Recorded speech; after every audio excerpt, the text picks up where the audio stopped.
An official from the Blue House, that's the presidential palace here in Seoul, saying that if they are invited, that is South Korea's Moon Jae-in, if he is invited to go along to Singapore and hold trilateral meetings with both the US and North Korea, then they will do so. However, no invitation has been issued so far, but they will make preparations just in case that should happen.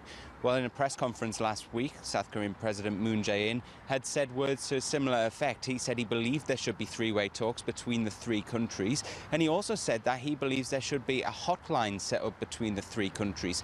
We know already that there is telephone communications directly between Moon Jae-in and North Korea's Kim Jong-un. Now it looks like it wants to be widened out so that all three leaders can really speak whenever they need to try and keep these talks and the summit on track. And Oliver, do you have any updates about the Russian foreign minister's potential visit to North Korea? And why is Russia trying to get in on these talks now? Yes, the North Korean news agency KCNA is now reporting that Sergei Lavrov, Russia's foreign minister, has arrived in North Korea and he is now due to hold talks. The reason he is going to visit Pyongyang is so that he can gauge exactly what type of deal North Korea will be trying to strike with the US. They don't want any nasty surprises, especially considering that North Korea neighbors Russia, and so they'll want to make sure that they can get their viewpoints across and pass on any warnings that they might see fit.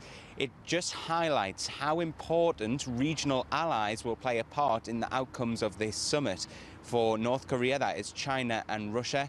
For South Korea, it is the US, and from the US, Japan. Now, we know that Japan is really not wanting the nuclear umbrella protection that is provided by the US to be removed from South Korea.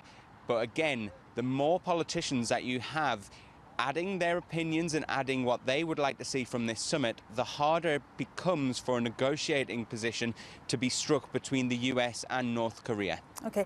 And Oliver, just very quickly, let me take you back to what's just happened in New York. We saw the meeting end between Kim Yong-chol and Mike Pompeo. How significant was this meeting? Well, at the minute, it remains to be seen just how significant it was, because it was touted as an informal meeting at a restaurant in New York. We haven't been told too much about what was discussed. Indeed, Secretary of State Mike Pompeo put out a tweet laying out what was on the menu. If you're interested, it was steak, corn and cheese. So we've yet to see exactly what they will be discussing, but it is anticipated that they'll be trying to lay out a roadmap and a time frame for when denuclearization can happen. We know North Korea doesn't want to give everything up unilaterally, that's all it wants. We know it wants it to be in a phased manner, and so we're seeing some reports, it's only one source at the minute being carried on the Reuters news agency, that the language being used in the talks, according to their source, is very ambiguous. So that means that there could be some room for negotiation to allow the US to get to that end goal of complete, verifiable and irreversible denuclearization, but how that's achieved could still be discussed at this summit.